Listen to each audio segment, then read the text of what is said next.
All right, guys, welcome back to the channel. It's Uncle Makara, All Relations. Today, I'm going to rant a little bit. It is Xmas Eve, the 24th of December, 2024. As 2024 is wrapping up, we got to start to understand what is really meaningful to us. Where is the serotonin being produced? How is it being produced? Are you getting enough sunlight? Are you getting enough high tryptophan foods? Are you getting enough energy to be able to move and weave and do what you want with your own life force? I am a little bit in my jet lag swag phase. Okay. Um, what did I call it, babe? I called it a rhythm reset, right? And this is a really, really important understanding because I used to be a very big people pleaser, very nice guy, but then I started to gain accountability, responsibility, mature in life, spiritually, mentally, physically, etc. And once I understood that there's a difference between approaching an adventure, especially a vision quest, as a savage shaman and as a nice guy. The nice guy works with these covert social contracts and he feels obliged.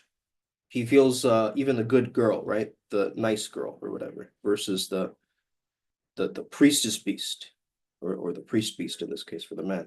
So the good girl, good guy conditioning is based on social contracts. We have all these obligations, these social incentives that we have to behave like this, and society wants us to be like this. And you know, um, you know, thank you for joining me today before we explore a topic that kind of lies in the heart of existence, which is this battle between self-sufficiency and social contracts. So today I'm going to look at two archetypes. One is the self-sufficient savage shaman, and of course, the socially contracted nice guy.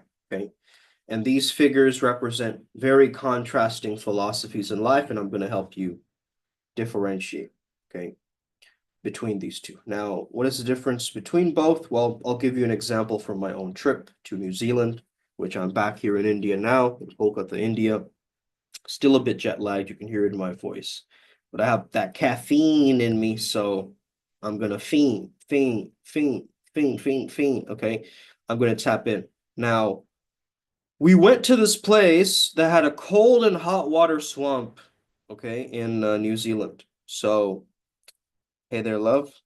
So there was this interesting dilemma that I noticed that, okay, on one side there's hot water, and on the other side there's cold water. I stayed in the in-between, whereas like the hot water from the bottom coming out as we dig our feet into the rocks, as well as the cold water coming from the other side, kind of hitting my different parts of my body. And then I noticed my body's natural homeostasis, flowmeostasis, okay, trying to work itself out. And then there was this random guy with dreadlocks, right? Of course he has dreadlocks, right? He comes over with something in his hand. We're going, what the hell is what's this, right? Apparently he got some mud from the hot springs that he was giving us. And he was like, hey there, mate, try this mud. It'll make you 10 years younger, I promise you.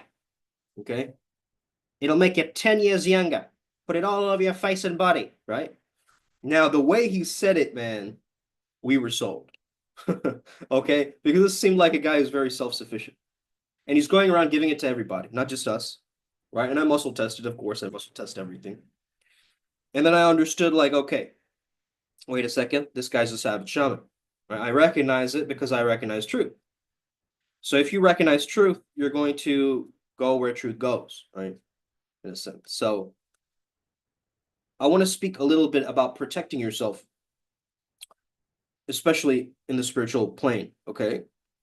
Number one is to acknowledge your sovereignty. Okay, this is a very, very important understanding. And I think a lot of people miss out on it. What do I mean by sovereignty? Is I am the creator of my reality, right? No energy, spell, hex, intention can affect me without my agreement. So this reinforces your personal power and boundaries. The next thing you've got to do Got to shift the energy from fear to love. Melt these lower emotions with your love. Fear-based beliefs can filter into anxiety or vulnerability. We've got to transform this fear into love by choosing a positive belief. I choose to align my energy with love, with joy, and empowerment.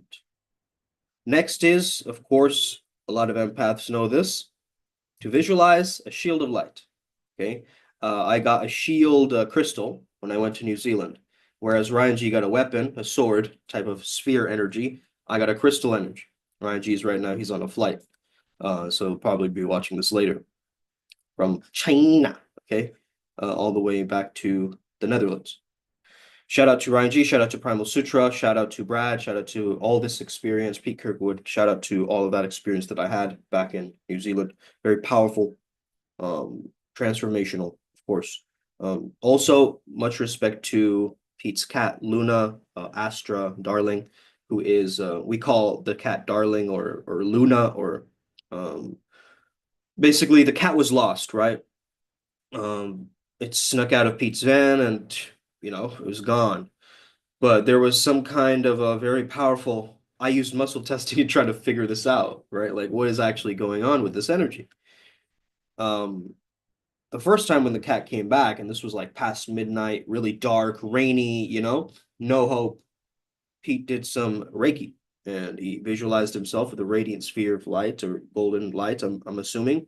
And of course, light represents unshakable connection with your higher self and your energetic protection, right? So this is why you want to visualize a shield of light. It's not just some woo-woo thing, right?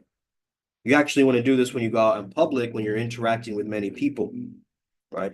Many people at once. So wait, let me share this with the tribe before I forget, because I'm seeing 313 over here. Okay. Boom. And boom. Great. Next is to neutralize your negative intentions, right? Saying, I do not accept any energy or intention that does not align with my highest good.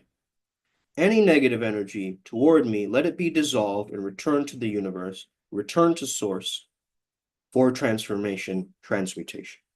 Okay. So you got to neutralize the negative tensions, okay, back to the higher light, back to source, back to God again. That will do what the energy needs it to do. Because ultimately, if you're going back towards wholeness, there's no sense of separation, right? It's not separate from you and this weird thing that you're battling against anymore. Now it's an internal process and you've found a way to calibrate it, okay? Now, the next thing is obviously grounding yourself. I love to visualize like roots of a tree at the bottom of my feet, anchoring me to a feeling of stability, a feeling of like resilience. And I did this many times over the trip. Of course, did some crocodile breathing, Makara breathing, and where you connect your heart to the earth, and a very powerful practice as well. So if you find yourself very frantic, panicked, you can try doing this. You can try going out into nature, anywhere in nature where it's soil, grass, sand, okay? And just connect your heart to the earth and just breathe into the earth with your belly. This is a very, very powerful practice and a very grounding practice, okay? So remember to ground yourself. Of course, engage in self-love, have some affirmations that you say to yourself, some ways that you compliment yourself, acts of kindness towards yourself. I am enough. I love and accept myself fully. I am here. I'm now. I'm present. And also is a really deep understanding of maintaining emotional clarity. When emotions get too much, our brain gets scattered, right? It gets frantic. We get split into all these different angles because other people have their own agendas, right? That they try to impose on us at times. And when that imposition of will, they're actually doing, well, it's negative karma for them, right? So it's not like we're going to feel most of the brunt of it, obviously, but they're also going to feel the repercussions, the karmic repercussions. So if you feel the influence of external negativity, ask yourself, and I ask myself this, why am I matching this frequency?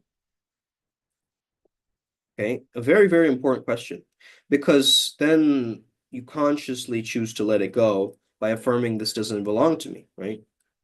This doesn't belong to me, and so I'm letting go of this now. I release this now. I return to sender. I return to source, right? So the Savage Shaman is the archetype of independence and interdependence. He walks alone, she walks alone, but they're also guided by their internal compass, but also being deeply connected to the primal forces of nature. So this is the person who understands that the world does not owe them anything. Instead, they owe it to themselves to extract meaning, to create, and to thrive. Okay. So this is a very powerful aspect. Of course, I'm going to talk about the core traits, the strengths, and the shadow aspects too. Okay. So for this particular archetype, the core traits is the following. Okay. Relentless accountability, a deep connection with their inner nature and self, unapologetically authentic, and a disruptor of societal norms. They're not afraid of stepping up to the status quo or the adversity that they're getting. Okay. And what are the strengths of the Savage Shaman? Okay.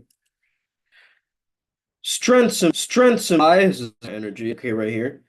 Strengths imply that they have a resilience. They thrive in the adversity. When things are going against them, they can find a way to still keep moving forward. They have this relentless drive towards excellence. And by rejecting dependence, they operate from a place of autonomy and independence. So without any external validation, their purpose is sharply defined. Okay. Now let's look at some of the shadow aspects. Okay. I've noticed these shadow aspects within myself, so I want to point them out. Okay. Number one is their independence can alienate others. Okay. That you can sometimes get so isolated, so in your inner world, which is important for somebody who's exploring their inner world to be isolated, because then you can really start to understand your own energy away from other influences. Correct? But this also may make you feel very lonely and alone. So it's important for you to understand how you can reconnect with others as you reconnect with yourself. If you find the self connection, you start to generate the other connection. Okay. Then, of course, we have rigidity, which is like a stubbornness, especially as we grow older. We may resist being playful. We might get very serious or in our heads. We might resist collaboration or compromise, right? So this is inflexible. Rigidity means inflexible. And as a flow state shaman, you're going to have to be flexible. You're going to have to be adaptable, especially with the year of the snake coming up and all these energies. Okay. So this is very important to understand. Now, the nice guy, let's look at the nice guy. They're bound by social contracts. Okay. The nice guy archetype is a product of social conditioning. It's not a product of you, right? To be a good man, a good woman, that's different, right? That is very authentic. But to be nice, nice comes from the word idiot or stupid. I don't know if you know the etymology actually, right? It comes from the word idiot or dumb or ignorant. And that's exactly what it is, because they seek harmony through adherence to social norms while sacrificing their authentic self to maintain peace, acceptance, and approval. And so they're really selling their soul, or they're really just like dropping everything and doing it for this weird selfish means, right? But it's hidden, it's covert. So everybody thinks that they're this good person, but really they have weird agendas and hidden motives. You might have known people like this in your life that you had to call out later on. Be like, bro, that's not cool, right? What you're doing. So then, of course, we have the core traits of the nice guy. Conflicts avoidance. They do not want to have anything with conflict, nothing with confrontation. Absolutely not. Like, don't confront anything. Don't step up for yourself. Don't, just ignore, ignore, ignore. Push it away, push it away, push it away. Then there's the dependency on external validation. You need the likes and the followers and the little, checklist, the check marks to make your self-esteem okay. Well, you need to build your own self-esteem, not rely on others for your self-esteem, right? This is basic stuff, but I'm just reminding you. I'm Uncle Makara here reminding you this is tough love uh hour, or sometimes it's less than an hour, 30 minutes, 45, whatever, right? People-pleasing tendencies. I've noticed this growing up in an Asian culture, right? There's this weird thing about constantly remaining modest and humble and putting your head down, and bowing in respect to the elders and so forth. However, this isn't always, yes, I'm sure I said your word somewhere, babe. So yeah, in that case, I'm just noticing the comments now. So there's this desire for approval and belonging, right? Then we have, well, let's look at the strengths of a nice guy, right? Let's look at the strengths of the nice guy. The strengths of the nice guy is they care for others and they foster connect, which fosters a connection. And they have a cooperation, so they're willing to compromise in terms of help in team dynamics. So they will turn down their own volume for others to lead, or they will make things easier and more adjustable for others, right? And so that means that they're not so disagreeable. They're very agreeable people, so they're nice to be around, right? Um, hey, they cooperate, right? Their willingness to compromise helps others. And finally, they understand societal expectations. They understand reputation. They understand social status. And so they play by those rules, sometimes to their detriment. But hey, we got to understand this archetype is not inherently negative, okay?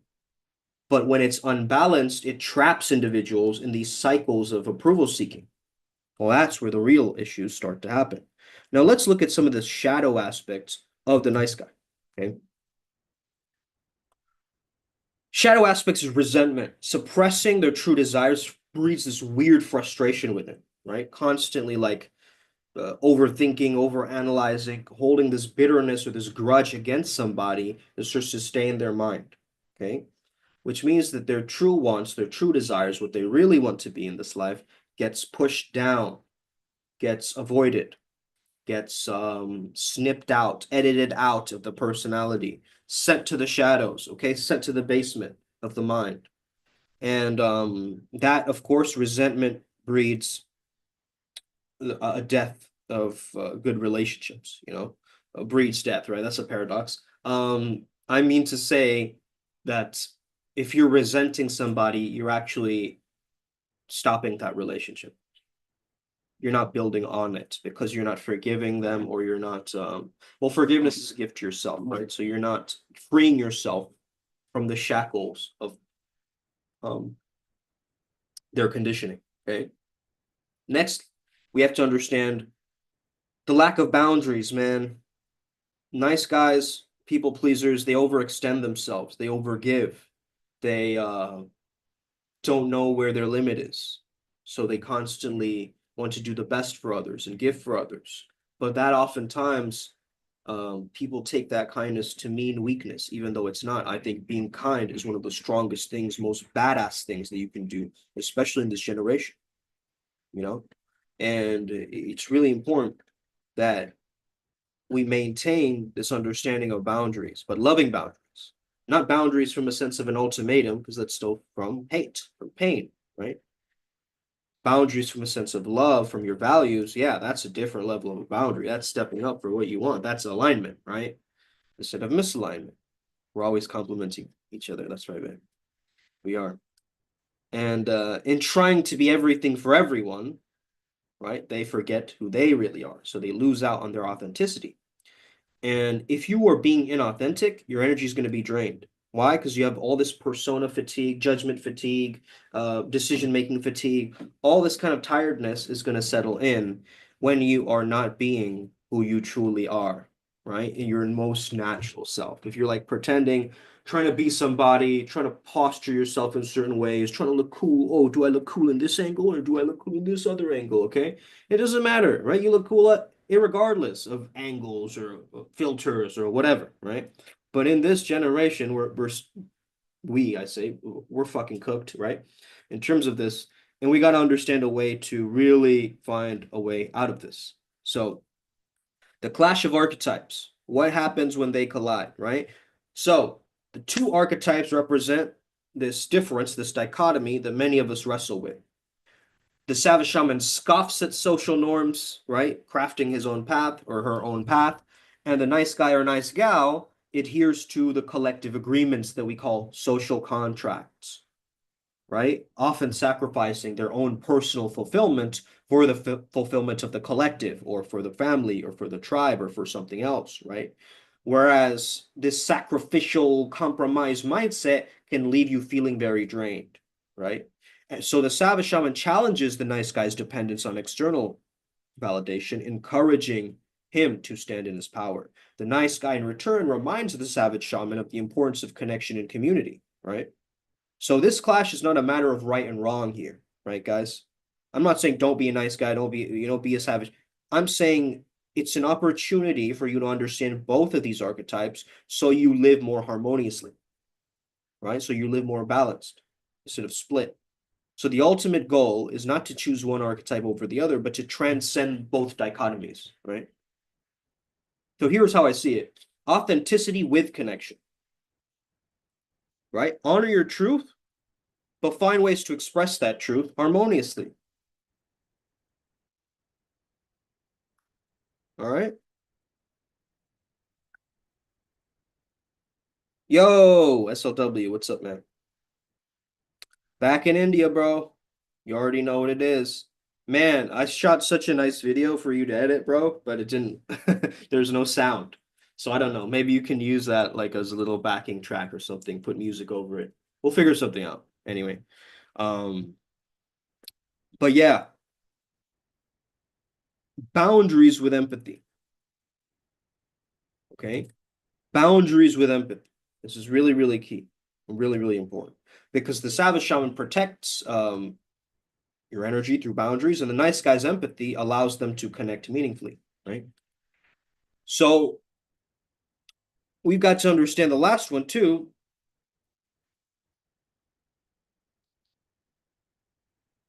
self-sufficiency with collaboration, okay? Or as one of our adepts, Mathis, calls it, confluence instead of hierarchy, right? Working together, not working one-upping, trying to, this isn't a PP measuring contest, right? This is actually a journey of transcendence. And so we got to understand that. So on this Christmas Eve, let's reimagine ourselves, bringing gifts of authenticity like a savage Santa Claus of, Father Noel, whatever you want to call him, man. But this is just the balance of the primal wisdom of the savage shaman with the relational intelligence of the nice guy. So you got to live your life with strength, with purpose, and heart. So ask yourself, where have I been too much Mr. Nice Guy, Mr. Mrs. Nice Gal, right? Where have I lost myself in others' expectations? Number two, where I've been too much of a savage shaman that I've isolated myself from people who actually matter to me. And thirdly, how can I integrate these aspects to become the most empowered and connected, loving, wise version of myself, right? So, Merry Christmas, and may your journey find you the integration to be bold, to be beautiful, and to be unapologetically you. Okay. Now, King Go, the elemental king of the earth, taught us a lot of lessons associated with patience. Okay. So, patience can be the art of grounding, the earth element, the most stable and enduring of all elements. As a water element, myself, this was tough, yo. This was not easy for me, just saying. Just as the tree doesn't force its growth, but it relies on the nurturing rhythm of seasons, patience invites you to anchor yourself, right? So imagine roots extending from your being to the earth, drawing its sustenance, its durability, its stability, right? And also, of course, Gob whispered in my ear, time bends for those who are fully present. Time bends for those who are fully present. I heard that and it was like I was in a tent, right, of all places, trying to go to sleep, super fucking cold in New Zealand, right? We went to this random festival and, saw weird like forest energies and creatures that just started to, teach me about patience and thriving in the richness of the moment, free from the relentlessness of future seeking and like predicting things, with our mind and like mind reading and stuff like this. Patience is the crucible for transformation, right? Because the greatest treasures lie beneath the surface, right? My girlfriend there, she calls me a diamond. Just know that the diamonds are formed under immense pressure and time. Likewise, our desires are gestating in the soil of the unseen. So patience is the trust in the process of this kind of alchemy that takes place, right? So time is not linear, but it's cyclical. So when you are patient, you align with the upward spiral dance of existence. And you allow opportunities to come back around towards these higher versions, these higher frequencies, right? So true patience is not passive, it's an active state of receptivity and faith. In stillness, the earth speaks, said Go. And, I was doing a lot of earthing rituals in New Zealand, of course, walking barefoot, of course, even walking barefoot in these caves, right? These glowworm caves, which is a very interesting experience. Because as the moment I would ohm, these glowworms would start to glow. And it was such a trippy experience of feeling the slow pulse of the vibration of the earth and the magnetic, stalagmites or whatever you call them, right? Stalactites and stalagmites. And again, I couldn't touch certain parts of the cave either because they would have been toxic to my hands or whatever, right? So I had to like use levels and all these different things. And it taught me how to remain very centered, very present, very patient, which you could tell by the titles of a lot of my videos, right? It was all about patience, really. Like connection was one title, staying centered, I think, was another title, and so forth. And also being around like 17 puppies, okay, dogs like Griffons and pugs mainly. This woman Liv, she and her partner Alistair, they basically run these Waikato adventure where they have bought this land. They bought this actual cave, and so we got to experience that. But also we got to stay at their home. I believe they had a daughter as well. Their name, what was her name? Uh,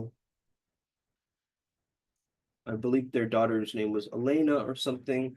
Um, 12-year-old girl, I believe, and a very, very interesting family dynamic because they're those pugs, man. At first, they were like barking at me, right? I'm more of a cat-like energy. If you notice, my energy is very kind of chill, laid back, more cat-like. Yeah, I'll do it when I'll do it, that kind of energy. Whereas the dog energy is like, it like wants it. There's that excitement, right, that the dog has. Always, constantly, looking everywhere, finding things. Oh, different levels. Oh, let me jump on him. Let me scratch a little bit over here. Let me move around. Let me jump on this other dog. Let me go over here and start, sipping some water from my bowl. And this chaos dog energy kind of like boom struck me. Ryan G was absolutely happy. He was like, because he's more of the Syrian, Sirius B, Dogon, like that kind of energy. And I'm more so from Lyra. So of course I'm gonna feel a little bit like, around dog energies, but I do love dogs still at the same time, So I still felt the energetic transference of understanding if I feel fear, the dogs are going to feel fear and then they're going to pounce on me, right? But if I feel natural, the dogs feel natural and then they move alongside me like peers, right, on this journey. So I learned through this sacred visualization, what I did was I closed my eyes and imagined I was a mountain. Okay. Now, this might seem bizarre, like, Uncle Makara, what are you doing? Like imagining yourself as a mountain? But actually, though, feel the immovable presence and endurance of a mountain. It goes through so many storms, so many seasons, so many of these different energies. Yes, I'll see what I could do, bro. Okay, I'm just reading the comments now. Welcome, Mathis. A mentor of mine said this: infinite patience births instant results. Didn't check that before all this time in residence revealed. Liv, yeah, I told you, babe, that woman who brought us through the caves and so forth. I told you about her. Link's energy came up too yesterday, kind of connected. Yeah, Lynx energy for sure. Dogs can be challenging, yet I work with Fenrir. Yet has its power. They like magnify your state. Yeah, man, they magnify your state. Exactly. Exactly. Well said. They magnify your state indeed. And so when they get on me, I just say, oh, oh, at first, like kind of like a similar to a bark, right? But then I realize it's ridiculous, right? Because I've got to set the boundaries actually and learn from this. So then Ryan G told me, like, hey, you got to tell these dogs down, right? Down, boy, down. And that's a command. And so, of course, they're going to listen to the command over, something like that. You're Sinti. That's right.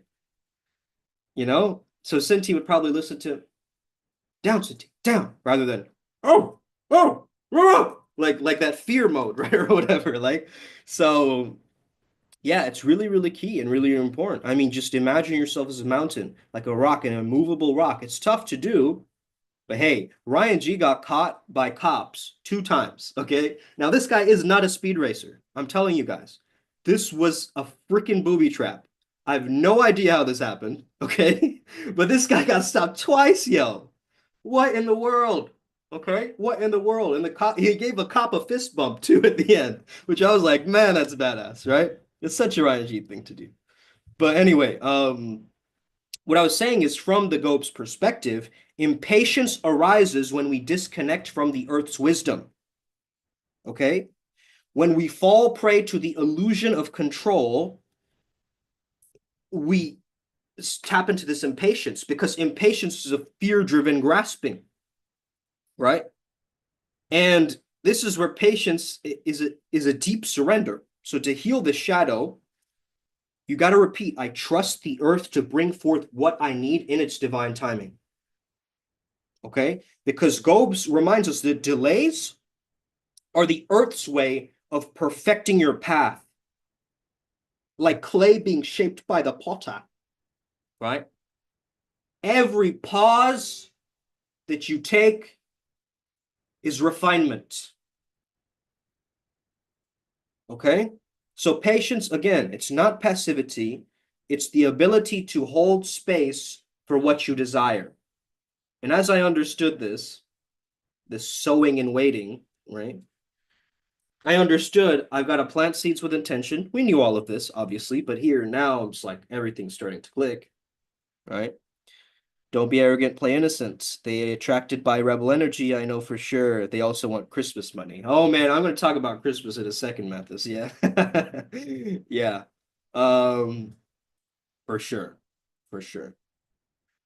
And, you know, tend the garden, right? So nurture your manifestations by feeding them with belief and aligned action, but without overwatering them with anxiety or doubt.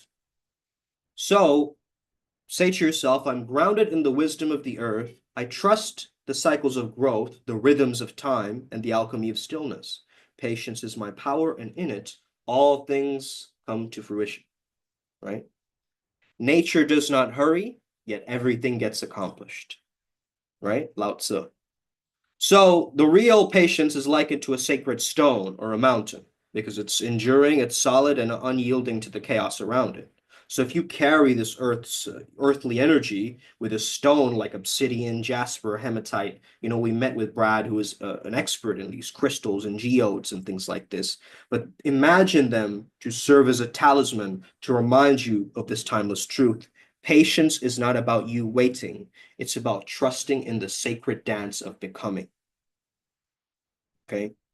So as I delve into this energy, I want to end with a couple of things around this holiday season. Okay. Finding authentic Christmas spirit because ultimately, there can be a lot of weirdness around this time. Okay. Especially with a lot of agendas and so forth, things like this. So once upon a time, Christmas was about connection, right? It was about love. It was about gratitude, time to come together, to reflect, to share the warmth, those we care about. Now it feels like the true meaning has been buried under endless food, the pressure to perform, and buried under mountains of gifts, it's almost become an indulgence and escape, right? A season of indulgence and escape, nervous anticipation before and exhaustion after, right? Overeating, shiny. The spirit of Christmas isn't found in the shiny packages and overloaded plates, right? It's in the quiet moments, the acts of kindness, and the memories that we choose to honor. As I was coming back, one of the airport agents stopped me. He was like, "Excuse me, sir. Could I see your passport, please?" Sure. Here you go, sir. Right? Like, what do you do? He asked me. I said, "I'm a positive psychologist, coaching psychologist." He said, "Oh," and I said, "Science of happiness." He said, "Oh, maybe you're going to help me with my happiness too," right? So he's kind of like already in my world. He's in my frame now, right? Because he's just accepted the fact that he's not happy, and he's revealing that to me as he's checking my passport. Okay. Next thing he said is, "Do you have any expensive items, sir? Any goods to declare that are over a bunch of money? Like, do you have any expensive items on you?" Or I said, "No, no, you know." And then he said, "Well, yes, I guess as a happiness consultant, you don't really need the materialism." And I said, "Yeah, I guess you're right, sir." He said, "Please proceed. Good day to you, sir." Right? So it's in that quiet moment of that kindness or that whatever that interaction was, right? And I chose to honor that memory by mentioning it in this video today. But also, it's a time that we reclaim this holiday, right? As a reminder to slow down, to love deeply, and to create meaning beyond all of this noise. Let's bring back the spirit of real Christ consciousness back together. Okay. Now, hey, if you know anything about the Simpsons movie in 2007, you remember Springfield was enclosed under this massive dome. Do you remember that? Due to severe pollution. And this might be one of the predictions for 2025 is these, concerns around climate change. Next, of course, we have artificial intelligence, AI taking human jobs. So that's already becoming the case. Of course, hover cars and holographic communication. SpaceX, colonizing Mars. They also talked about that in the series. But again, this is like objectives that are being transfused into the collective hive mind, right? So, there's episodes that feature Lisa Simpson as president, succeeding a turn by Donald Trump. So this hints at female presidency in the future, right, as well, and a bunch of other things, right? A bunch of other facts that we've just, begun to understand, let's just say. So, it's really, really key and important to notice what the solution is. Now, I want to talk a little bit on how the ego is a facilitator, not a dictator. Okay, Ryan G's said this before in many other videos, but I want to clarify this. The ego helps you understand your place in the world, right? It provides a sense of identity so that you can navigate roles, goals, relationships. So it's like a map, it shows you where you are, but it's not the whole journey. It creates boundaries that help you protect you from harm, and, it facilitates safety and self-preservation. It can motivate you to grow and achieve, and it's part of you that seeks to improve life, right? Find purpose, set goals. It's not inherently selfish. It's simply driven to create a framework for you to thrive in the material world, right? The material world where you make money and then you start, allowing it to impact your life and others. So it can shift from being a tool of awareness to a voice of fear, comparison, or pride. And when the ego becomes a dictator, that's when you start obsessing over appearances or like, you start to resist growth or feedback in any way because you feel this sense of superiority, or you foster separation by making you feel disconnected from others or from a greater purpose. So instead of trying to kill the ego, which a lot of people say, that's such a violent word, right? To kill something or to experience ego death, you can still integrate it as a partner in your life. So instead, observe when the ego speaks and assess whether its voice is helpful or reactive. Instead of chasing validation, let it help you pursue authentic joy and fulfillment. And finally, remind the ego that it's part of the team, not the leader. It's not the team leader, but it's still part of the team. So your higher self, your intuition, or inner wisdom ultimately guides them. Okay. So it isn't bad, just needs harmony. So really start to understand better vagus nerve function, especially for me. I got this download. Daily humming. Activating my vagus nerve. Okay, this is a download that I got and received. Healthy gut microbiome. Okay, I had a lot of kombucha, a lot of probiotics when I was in New Zealand. And the food quality is just so different there, guys, right? Like you can actually taste how your body is being impacted by this, right? Don't kill, dominate. Absolutely. Yeah, get ready for 2025. Black obsidian has its effects, though I wear soda light. Oh, nice. Lightning. By Christ, birth, your spiritual awakening to soul sense, all other things are consumption agendas. Yeah, yeah. Yeah, guys. So of course, we as a tribe, we're tapped in. We understand this. Thoth gave me that too. Yep. And that's how the glowworms lit up for us. You know what I mean? So it was a very powerful understanding that the vibrations that we create can actually impact nature and other things around us too.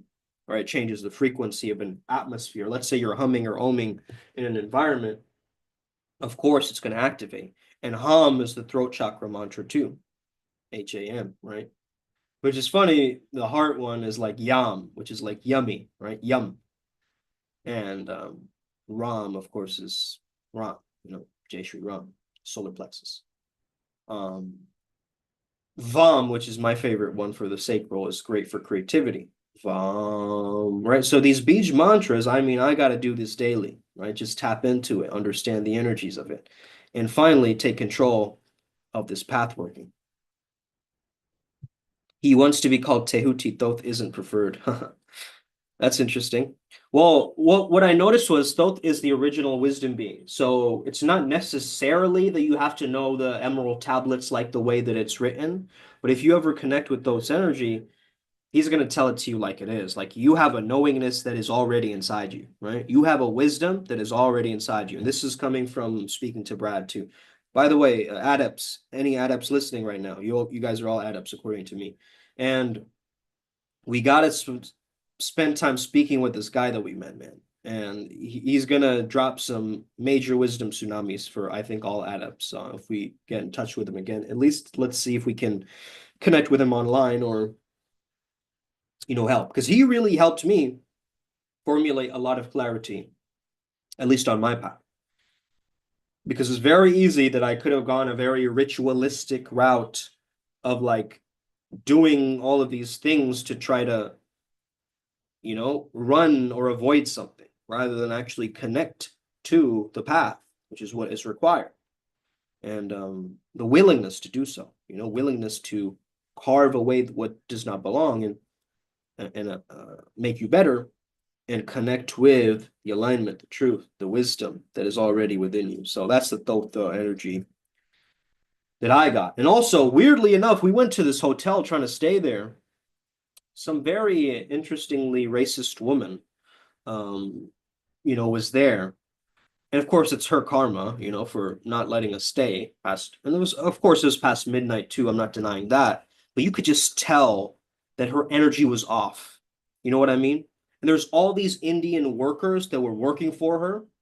And I was really understanding, like, wait a second, this is some weird power play thing that she's doing. She's seeing wealthy Indians walk into the place, asking to stay at this five-star, whatever, this hotel for a night because we just went out into the middle of nowhere near the woods and we were like, we need a place to stay. We want to look at Lake Topo and Lake Rotopumanu. So the next day.